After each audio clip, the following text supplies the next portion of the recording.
Hello' বন্ধুসকল, আজি মই এই ভিডিঅ'টো বনাই বহুত আনন্দিত হৈছোঁ যে ইছৰোৱে নেভিগেশ্যন ছিষ্টেম বনাইছে। নেভিগেশ্যন হৈছে ছেটেলাইট। বন্ধুসকল, আপোনালোকে যদি মোৰ চেনেলটো নতুনকৈ আহিছে, লাইক কমেণ্ট ছাবস্ক্ৰাইব কৰিবলৈ নাপাহৰিব। বন্ধুসকল, মই এটা কাহিনী ক'ম।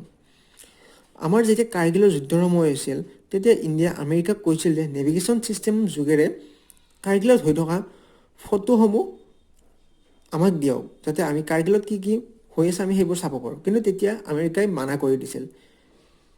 তেতিয়াই ইছৰোৱে ফাইনেল কৰিছিল যে নিজৰ ছেটেলাইট ছিষ্টেম হ'ব, নেভিগেশ্যন ছিষ্টেম হ'ব। আৰু ফাইনেলি বন্ধুসকল, আমি ছাকচেছফুল হৈ গ'লোঁ। ইছৰো ছাকচেছফুল হৈ গ'ল, আমি ছাকচেছফুল হৈ গ'লোঁ। আৰু বন্ধুসকল, আমি খুবেই গৌৰৱ অনুভৱ কৰোঁ যে আমাৰ ইণ্ডিয়াখন বৰ্তমান নেভিগেশ্যন ছিষ্টেমৰ ক্ষেত্ৰত 3 নম্বৰত আছে। প্ৰথম আছে আমেৰিকা, দ্বিতীয়তে আছে ৰাছিয়া, 3 নম্বৰতে আছে চাইনা। বন্ধুসকল, আমাৰ ওপৰত 7টা ছেটেলাইট চেনেল আছে। আৰু এইবোৰৰ যোগেৰে যিবোৰ ফটো পঠিওৱা হয় সেইবোৰকে নেভিগেশ্যন ছিষ্টেম বুলি কোৱা হয়। আৰু ইছৰোই কৈছে যে 11টালৈ কৰিবলৈ চেষ্টা কৰি আছে, যাতে ছেটেলাইটকেইটা আৰু আগলৈ আগবঢ়াই নিব পাৰে। 7টা আছে, টোটেল 11টা কৰিবলৈ চেষ্টা কৰি আছে। তাৰ বাবে ইছৰোই বহুত কষ্ট কৰি কিনে চেষ্টা কৰি আছে। বন্ধুসকল, এটা খুবেই গুৰুত্বপূৰ্ণ কথা যে এই নেভিগেশ্যন ছিষ্টেমটো আমাৰ মোবাইলে দিয়া হ'ব। নেভিগেশ্যন ছিষ্টেমটো দিলে আমাৰ এটা বস্তু সুবিধা হ'ব, যিটো বস্তু আমি ক'ৰবালৈ গ'লে গুগল মেপ ইউজ কৰোঁ, এই মেপ ইউজ কৰা আমি যিটো ক্লিয়াৰেঞ্চকৈ দেখা পাওঁ, সেইখিনি নেভিগেশ্যন ছিষ্টেমৰ যোগেৰে অহা হয়। আৰু সেই নেভিগেশ্যন ছিষ্টেমটো ইমান আপগ্ৰেড কৰিছে যে বৰ্তমান এতিয়া সেই বস্তুটো মোবাইলে দিছে।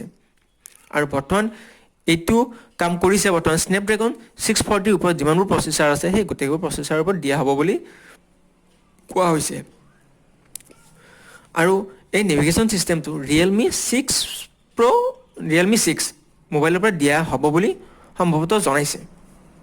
বন্ধুসকল, এই নেভিগেশ্যন ছিষ্টেমটো আমি হয়তো আগতে ইউজ কৰা নাই, কিন্তু এই নেভিগেশ্যন ছিষ্টেমটো বা এই ছেটেলাইটটো ডিফেন্সৰ ভাগত প্ৰায় ইউজ কৰা হয়। কাৰণ ক'ৰবাত যদি যুদ্ধ বিগ্ৰহ থাকে, আমি সেইবোৰ ঘৰতে থাকি আমি দেখা পাওঁ। কেনেকৈ দেখা পাওঁ? আমি ছেটেলাইটৰ যোগেৰে দেখা পাওঁ। আৰু সেই ছেটেলাইটটোকে নেভিগেশ্যন ছিষ্টেম বুলি কোৱা হয়।